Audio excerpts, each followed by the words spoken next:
예, 안녕하세요. 반갑습니다. 저는 한신대학교 민주사회정책연구원의 이재경이라고 합니다. 제가 오늘 이렇게 영상을 통해서 여러분들을 뵙게 된 것은요, 지역 시민사회의 과거와 미래라고 하는 다소 좀 거창한 주제를 가지고 서울시 동부권, 저희가 살고 있는 이 동부권 지역을 중심으로 한번 지역 시민사회의 지난 10년을 공유하기 위해서 나오게 됐습니다. 예, 지난 10년을 어떻게 평가해야 할까라고 하는 논의가 요즘 작게나마 지금 시작되고 있는데요. 이 논의들을 가만히 잘 들어보면 좀 양극화되어 있다라고 하는 느낌들을 받습니다. 첫 번째는 뭐냐면 지난 10년이 상당히 좋았던 시기다라고 하는 시민사회 우호적인 여러 지역의 자치단체장님들이 등장을 하면서 지역 시민사회가 상당히 풍부한 자원들을 얻고 이렇게 풍요롭게 성장하는 황금기였다라고 하는 이건 뭐 내부 평가도 있지만 다들 아시겠지만 외부에서 이런 평가들을 사실 하고 있는 부분들이 많이 있습니다. 물론 고개가 좀 갸우뚱하시죠. 반대로는 또 반대로 암흑기라고 하는 평가도 있는데요. 지난 10년간 이 협치와 거버넌스 그리고 이 지역 어떤 지방자치단체하고의 어떤 협력 활동 이런 것들에 좀 매몰되다 보니까 운동성을 잃고 역량과 자원을 오히려 빼앗긴 시기였다. 사실 뭐 알고 보면 오히려 지역 시민사회가 오히려 지방자치단체들 그 뒷받침하느라고 돕느라고도 오히려 힘 빼앗긴 시기 아니었냐라고 하는 이런 비판적인 평가도 있습니다. 그래서 오늘 자리에서는 이런 양극단의 평가, 황금기였다, 암흑기였다라고 하는 이런 평가에 대해서 조금 냉철하게 분석하고 파악해보는 작업을 좀 해보려고 한다라고 하는 말씀들을 드리겠습니다. 일단 기본적인 틀을 한 두 가지 제시할 텐데요. 첫 번째 틀은 이 수직적인 측면입니다. 다들 이 그림 보시면 알겠지만 기본적으로 지역에는 활동가, 시민사회 맥락에서 보면 활동가가 있고요. 활동가들이 참여하고 있는 조직이 있고요. 이 조직들이 모여있는 또 지역이 있습니다.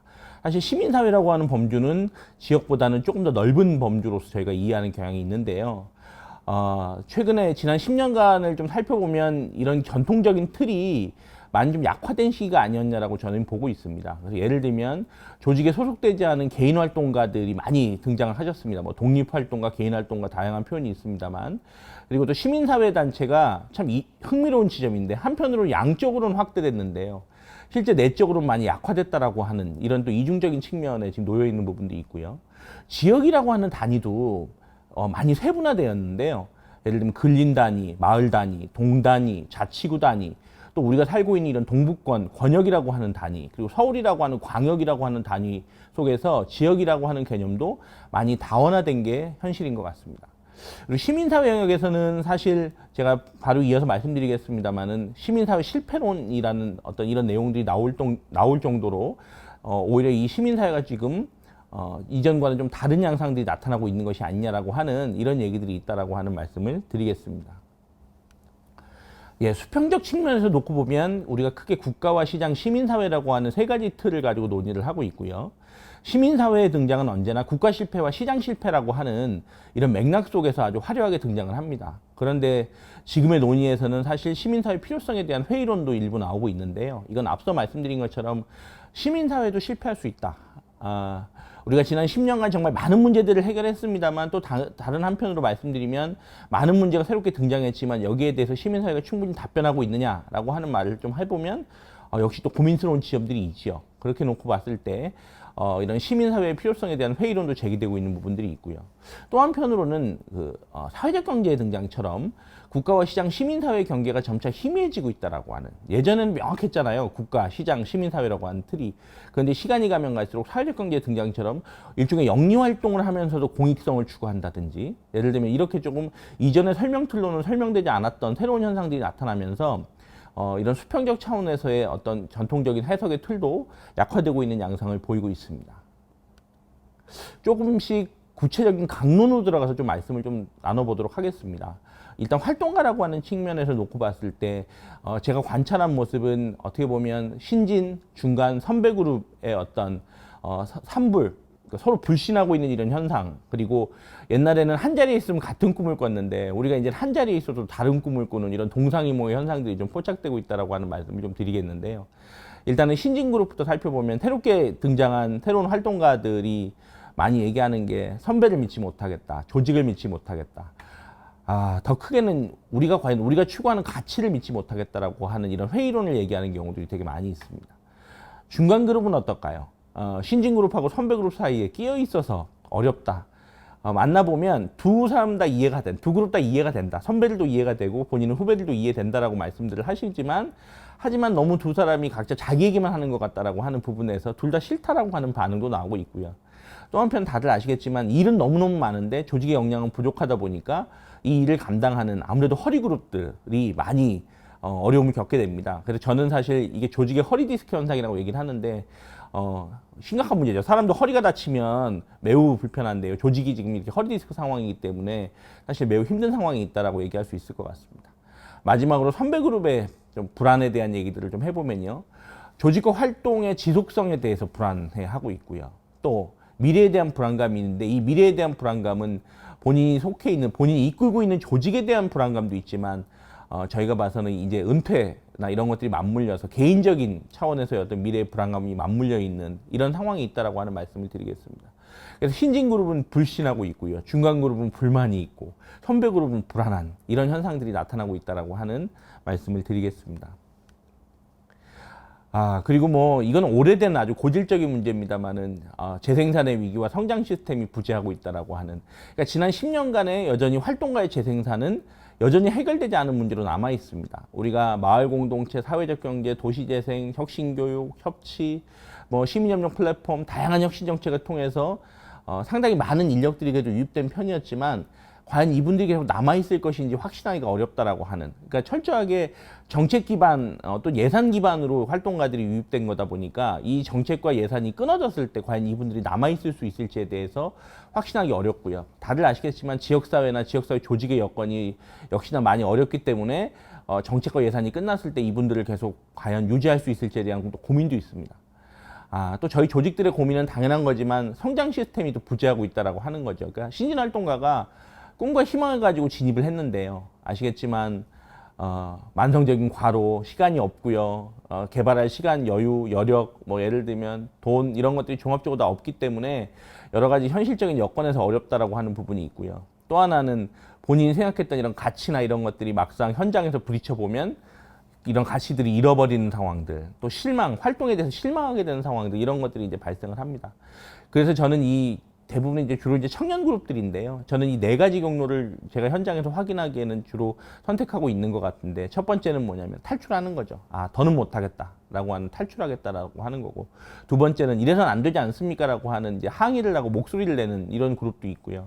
세 번째로는 어쩔 수 없는 거구나라고 하면서 그냥 순응하는 그룹도 있고, 사실 네 번째로는 뭐냐면 기존의 지역사회에 이런 통합되기보다는 본인들끼리 약간 고립된 그룹들을 만든, 좀 개토화라고 조금 다소 강하게 표현했습니다만 이런 네 가지 경로들이 사실 많이 파악이 됩니다. 그런데 제 가장 큰 걱정은 뭐냐면, 선생님들 어떻게 보실지 모르겠지만 두 번째와 세 번째 선택이 지역사회로 보면, 어떻게 보면 지역사회로 보면 긍정적인 어떤 이런 입장일 텐데요. 현장에서 실제 확인해 보기에는 1번과 4번 떠나거나 또는 약간 본인들만의 그룹을 만들거나 이런 양상들이 많이 포착되는 상황이 있어서 좀 우려스럽다라고 하는 말씀을 드리고 싶습니다. 물론 이걸 가지고서 이렇게 새롭게 들어온 신진 그룹과 청년 그룹을 비판하자는 건 아니고요. 우리의 지금 현실과 상황이 이렇다라고 하는 말씀을 드립니다.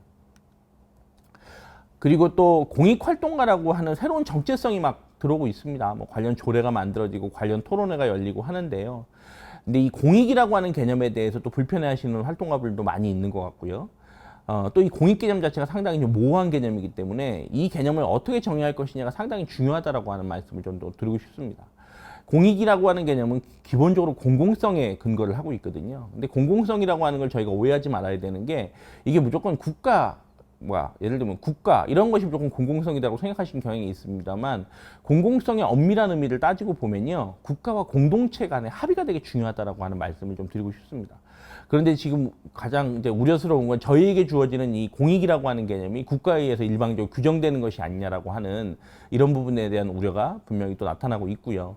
또 이 연장선상에서 사회적 인정 시스템에 대한 논의들이 있습니다만, 또 이 사회적 인정 시스템 역시도 국가의 협력 없이는 또 진도가 나갈 수가 없다라고 하는 이런 부분이 있어서, 사실은 이 공익활동가라고 하는 개념이 또 활동가를 올가매는 무엇이 아닌가라고 하는 이런 의구심들을 많이 표하시는 것 같습니다. 그래서 저는 이제 여기서는 뭐 공익활동가의 정의와 성격의 좀 틀을 좀 깨야 될 필요성이 있다. 그리고 공익이 무엇인가에 대해서 정말 무수한 상상력을 발휘하는 게 되게 중요할 것 같다라고 하는 말씀을 좀 드리고 싶습니다. 이렇게 해서 현장을 좀 살펴보면 다양한 활동가 그룹들로 또 분화되는 양상들도 포착이 됩니다. 한편에서는 뭐 학생운동, 노동운동, 통일운동 이렇게 운동에 기반해서 활동을 하시는 분들도 계시고요. 또 지난 10년간의 거버넌스와 협치라고 하는 이런 정책 기반에서 또 등장한 활동가분들이 계십니다. 또 최근에 나타나는 양상처럼 기존의 어느 조직이나 기존의 어느 정책에서 포함되기보다는 독자적으로 독립적으로 본인들이 올바르다고 생각하는 가치 지향의 활동들을 하시는 독립활동가들이 이제 등장하고 있는 상황들이 있는데요. 지금 지역 현장에서는 사실 어떻게 보면 우리 내부의 거버넌스는 아직 확립되지 않은 것 같습니다. 그래서 지금 이런 활동가들의 분화가 지금 어떻게 보면 안정되게 서로 소통하면서 평화롭게 진행되고 있다기보다는 이것이 자칫 잘못하면 시민사회의 균열, 어떤 활동 간의 갈등 이런 걸로 확장될 수 있지 않을까라고 하는 이런 부분을 경계할 필요가 있다라고 하는 말씀을 드리고 싶습니다. 예, 이제 조직의 내용으로 조금 넘어오도록 하겠습니다. 제가 앞서서도 말씀드렸습니다만은 조직은 약화됐는데 시민사회단체는 성장했다라고 하는 약간 이런 모순적 상황에 지금 놓여 있다라는 말씀을 드리고 싶은데요. 우리가 지난 10년간 예를 들면 뭐 여러 보수 언론이나 이런 데서는 뭐 많은 예산과 많은 사람과 뭐 공간과 이런 것들을 지원받았다라고 얘기들을 합니다만 다들 느끼시겠지만 실제로 저희는 여전히 사람과 돈, 공간의 결핍이다라고 하는 부분에 대해서 거의 해결하지 못하고 있다라고 하는 말씀을 드리고 싶습니다. 지난 10년간 많은 거버넌스와 협치 정책 등을 통해서 일부 예를 들면 이런 부분에 지원이 있었던 부분이 있었지만 여전히 활동의 규모나 이런 것들을 놓고 비교해 보면 사실은 결코 지속 가능성을 확보할 만큼의 수준이 아니었죠. 그렇게 보면 저는 이것이 이 결핍의 연구화라고 하는 좀 다소 좀 센 강한 표현으로 좀 정의했습니다만 이렇게 말할 수 있을 것 같습니다. 그런데 다른 한편으로요, 양적 성장이라고 하는 것들은 또 하나는 사실로 지금 나타나고 있습니다. 근데 여기서의 특징은 뭐냐면 전체 쉽게 말하면 시민사회 단체와 조직의 숫자는 분명히 늘어났는데 과거에 그 권익 주창을 하는 주장하는 예를 들면 이런 단체나 조직은 조금 약화되거나 줄어들었고요. 오히려 사회적 경제 조직처럼 사회 서비스를 제공하는 영역이 많이 성장하는 이런 양상이 지난 10년간의 그 시민사회의 성장의 주요 특징인데요. 근데 이제 이 과정에서도 저희가 또 갈등이 발생하죠. 논쟁이 발생합니다. 과연 우리가 사회 서비스만 제공하는 단체를 시민사회 조직으로 볼 수 있냐라고 하는 이런 부분이 또한 논쟁 지점이 됩니다. 그래서 지역사회에서 아마 다들 고민이 많으셨을 거예요. 우리가 사회적 경제 조직을 어떻게 봐야 되냐. 그러니까 여기를 과연 시민사회 일원으로 봐야 되냐라고 하는 부분에 대해서 상호 오인도 있고 또 막상 당사자들한테 물어봤을 때도 어떤 조직은 우리는 기본적으로 시민사회 단체라고 말씀하시지만 또 어떤 조직은 우리는 그냥 경제활동하는 데입니다라고 하는 이런 또 말씀들을 하세요. 그래서 이런 과정에서 당연히 상호 오인과 갈등이 발생할 수 있다라고 하는 또 했다라고 하는 부분에 대한 말씀들을 드릴 수 있을 것 같고요. 또 하나는 이런 양적 성장에 반드시 나타날 수밖에 없는 부작용 중에 하나는 뭐냐면 조직 간의 소통과 협력에 대한 부족이 지금 나타나고 있다. 그러니까 조직이 늘어나면 늘어날수록 아무래도 숫자가 늘어나면 늘어날수록 대화와 소통이 어려워지는 게 현실이잖아요. 그러니까 이런 상황 속에서 소통과 협력 부족이 또 분명하게 나타나고 있다라고 하는 말씀을 드리겠습니다. 어떻게 보면 흔히 그런 말 많이 하죠. 이게 체구는 몸은 커졌는데 체력은 약해졌다라고 하는 이런 표현을 쓰는데 이렇게도 표현해 볼 수 있을 것 같다는 생각이 듭니다. 그리고 안팎으로 허약하다라고 제가 좀 정의를 했습니다만 내적으로 보면 활동가 충원도 어렵고 충원한 활동가에게 적절한 보수도 제공하지 못하고 있는 게 현실이고요. 또 외적으로 보면 이슈 파이팅이라고도 표현하죠. 의제와 능력이 아무래도 이전에 비해서 좀 떨어지고 있고요. 또 그렇다고 해서 지역사회하고도 아주 깊숙이 연결되지도 못하고 있는 이런 상황이 현재 지금 저희에게 처한 현실이다라고 하는 말씀을 좀 드리고 싶은데 사실은 저희가 돈 가지고 활동하는 게 아니기 때문에 적절한 보수는 어떻게 보면 약간 부차적일 수도 있습니다. 그렇다라고 하면 또 역으로 우리가 과연 가치와 만족을 주고 있냐라고 하는 이런 부분에 대해서 한번 물어봐야 될 텐데요. 앞서 말씀드린 것처럼 새롭게 등장한 신진 활동가들, 청년 활동가들이 보기에는 이 부분에 대해서도 글쎄요 또는 아니요라고 답변할 것 같다라고 하는 말씀을 드리겠습니다. 뭐 의제와 지역사회와 깊숙이 연결되는 건 다 중요한데요. 저희의 허약성은 사실은 오히려 세대 갈등이 가장 또 치열하게 나타나는 게 우리 단체다라고 하는 이런 상황도 있고요. 그 다음에 지역 시민 사회임에도 불구하고 우리가 지역성이 부족하다라고 하는 부분, 그러니까 이런 측면들도 놓고 보면 매우 취약합니다. 그러니까 사실 어떻게 보면 우리가 시민사회 단체다, 시민사회다라고 표현한다라고 하면 한국 사회에 새롭게 등장한 그 세대 갈등과 같은 균열 문제에 대해서 우리가 오히려 대안을 제시하고 이런 것들을 풀어나가야 되는 어떤 이런 곳이 돼야 될 텐데 오히려 지금 우리 단체가 우리 조직 내부가 오히려 세대 갈등으로 어려움을 겪고 있는 경우도 되게 많이 목도되고 있거든요. 그러니까 이런 것들을 놓고 봤을 때 우리가 허약한 것이 아닌가라고 하는 이런 부분들을 얘기해 볼 수 있을 것 같습니다. 그 다음에 이제 또 중간 지원 조직에 대한 얘기들을 좀 이제 해봐야 될 텐데, 제가 제목을 이제 중간 지원 조직의 환상이다라고 좀 정했는데요. 첫 번째 환상이 뭐냐면 행정과 시민사회단체 가운데 있다, 중간 지원 조직이. 그러니까 저는 이런 환상부터 좀 깨야 된다라고 하는 말씀을 좀 드리고 싶은데, 뭐냐면 공설, 즉 공공이 예산을 내서 그 설립하는 것이 그러니까 공설 형태가 일반화되면서 중간의 의미가요, 행정과 시민사회의 중간에 있다라고 하는 이런 해석을 하게 되는 경향이 있다. 그러나 실제로 중간 지원 조직의 말의 어원을 찾아 올라가 보면 기본적으로 중간 지원 조직은 시민사회 단체를 지원하는 조직의 의미가 더 크고요. 이때 또 중간은 단순히 행정과 시민사회의 중간에 있는 것이 아니라 다양한 행위자들 간의 중간에 있다라고 하는 의미거든요. 그러니까 그것을 조정하고 중재하고 연결한다라고 하는 이런 맥락들이 있는 단어인데, 이게 마치 행정과 시민사회단체의 중간에 있다라고 하는 것처럼 왜곡되게 해석되고 있다. 그래서 저는 이게 일종의 담론 투쟁에서 패배했다라는 생각을 합니다. 그러니까 우리 스스로가 중간지원 조직을 이렇게 정의하면서 중간지원 조직이 상당히 행정화되는, 관료화되는 이런 현상들을 은연중에 묵인하거나, 예를 들면 그냥 넘어갈 수밖에 없는 이런 인식틀을 가지게 되는 부분이 있는데요. 저는 그런 의미에서 놓고 보면 이것이 환상이다라고 하는 부분을 인식하고 깨야 될 필요성이 있다는 생각이 하나 들고요. 또 하나는 행정과의 협력적 파트너십이 구축이라는 환상도 좀 말씀을 좀 드리고 싶은데, 환상?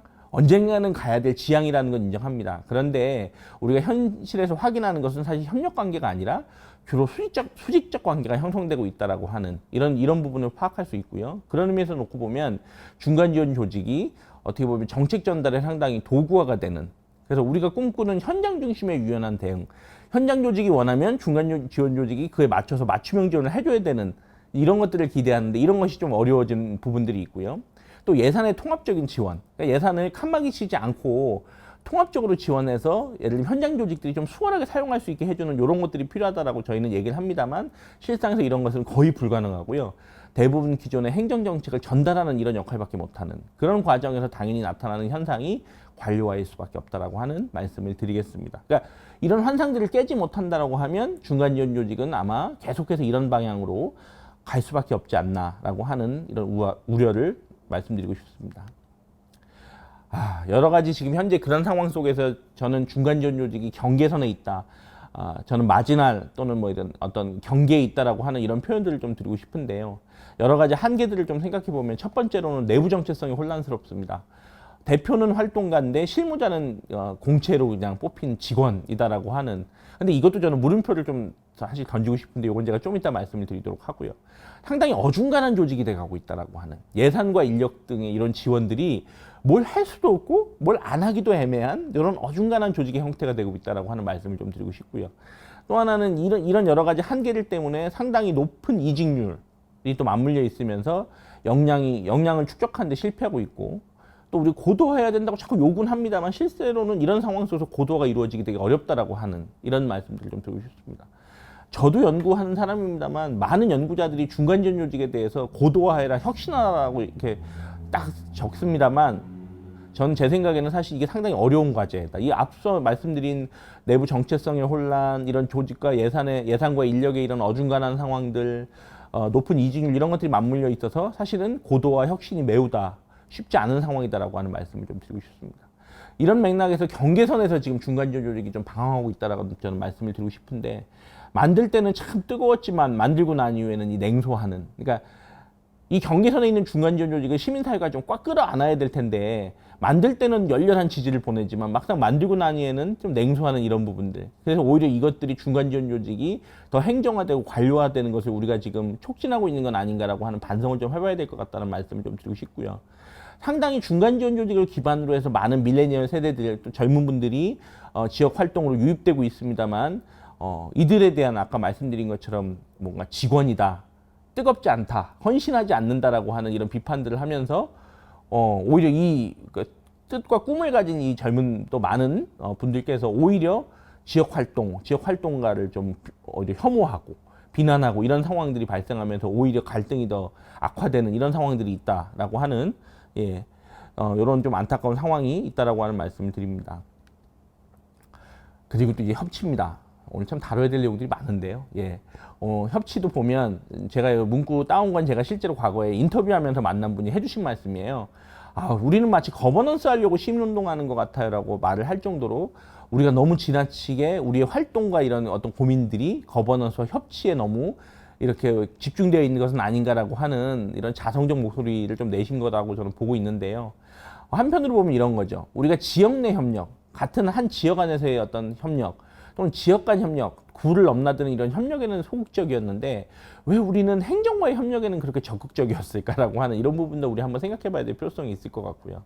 또 행정과 지난 10년간의 거버넌스를 통해서 도대체 우리는 뭘 얻었나?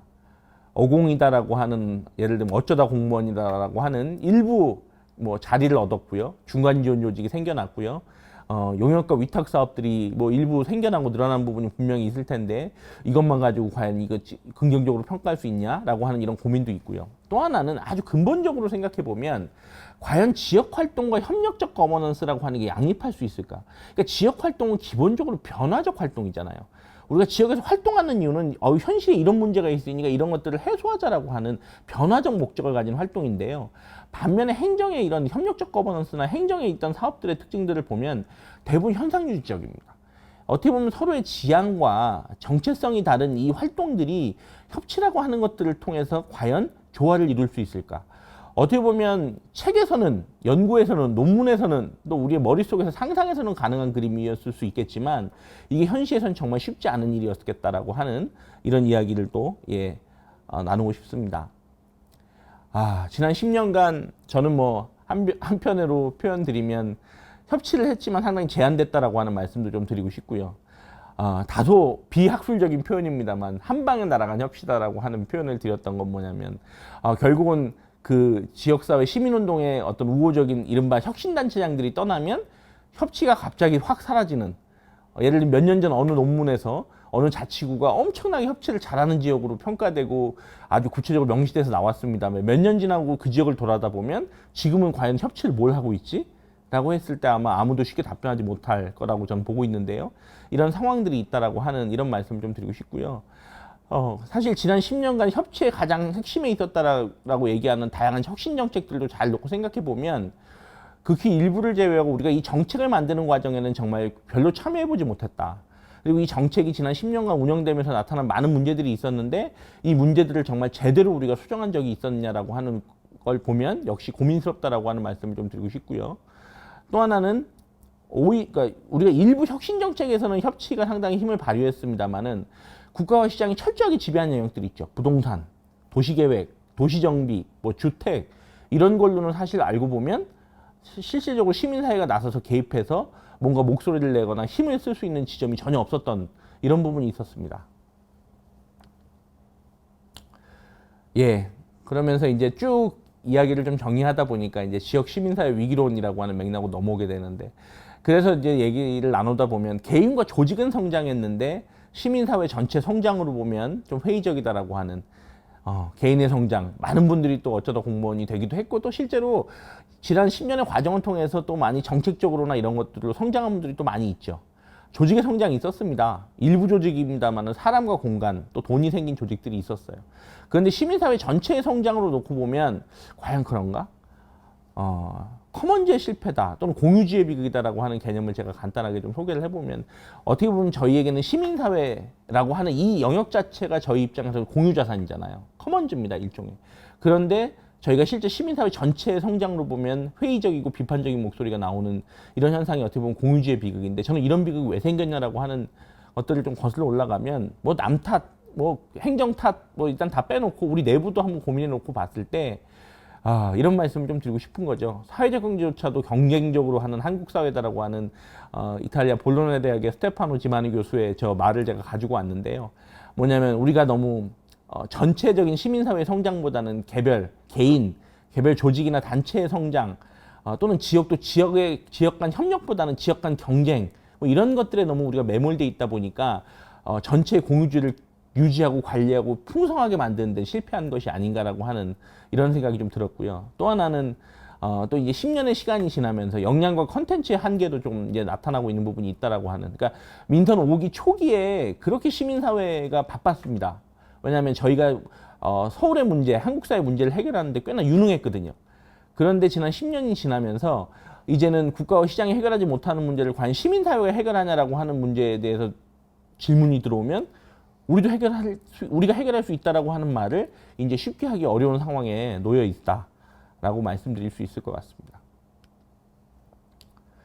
예, 그리고 뭐 지난 10년간 역시 시민사회 공간이 넓어졌냐라고 하는 측면에서도 시민 참여가 확대된 건 분명하지만 어디까지나 이때의 참여는 행정이 준 초대 공간에 좀 국한돼 있다라고 하는 이런 말씀을 좀 드리고 싶어요. 그래서 시민사회 활동 또는 시민정치의 영역에서의 시민 참여가 늘어나는 부분은 거의 확인되지 않고요. 오히려 시민들의 참여는 주로 행정이 만든 정책의 공간에 국한되는 경향이 있습니다. 그런 의미에서 놓고 보면 시민 참여가 늘어났다라고 하는 이런 환호성은 운동장으로 따지면 관중은 늘어났는데 선수가 늘어난 건 아닌, 여전히 행정, 여전히 그들만의 리그가 아니었냐라고 하는 말씀을 드릴 수 있을 것 같습니다.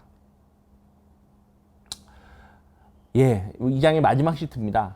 그래서 우리가 뭘 해야 되냐라고 하는 고민. 근데 사실 뭐 아직 그런 얘기 하기는 조금 이르고요. 이 부분부터 한번 체크해 봤으면 좋겠는데, 우리가 지역 시민사회가 과연 얼마나 우리가 주민의 일상 세계로 들어갔는지, 우리가 주민과 얼마나 연대했는지라고 하는 측면부터 한번 곱씹어볼 필요가 있다라고 하는 말씀을 좀 드리겠습니다. 그래서 주민자치회가 저는 대표적인 사례였다라고 보는데요. 주민자치회를 관찰해 보면 많은 지역사회 활동가들이 주민자치회에 참여하고 있지만 주민과 섞이지 못하는 이런 양상들을 너무 자주 볼 수가 있고요. 초대 공간, 뭐 협치나 이런 것들을 통해서 일반 주민과 활동가들이 많이 같이 함께 자리를 하고 있지만 여전히 섞이기보다는 따로 노는 이런 양상들이 제가 현장에서 자주 이제 관찰했던 부분입니다. 그런데 저희가 고민해 봐야 될 건 뭐냐면, 많은 이제 전문가들이 의제의 전문성을 가지고서 시민사회 영역들로 침투하고 있어요. 그런 상황에서 저희가 전문가들이 못하는 영역이 하나 있죠. 지역 주민들하고의 관계 맺음, 연대, 이런 것들이 사실은 일반적인 전문가들이 잘 못하는 영역들인데요. 우리가 이 영역들마저도 제대로 잘하지 못한다라고 하면 시민사회의 영토는 아마 앞으로 점점 더 줄어들지 않을까라고 하는, 다들 아시겠지만 전문가들 등장하면 주민들 좋아하시거든요. 그러니까 이런 상황 속에서 저희가 이 주민과의 연결성마저 놓치면 매우 좀 타격이 클 거다라고 하는 이런 고민을 드리면서 이번 지역사회의 어떤 과거를, 지난 10년을 점검하는 이 발표를 마치도록 하겠습니다. 감사합니다.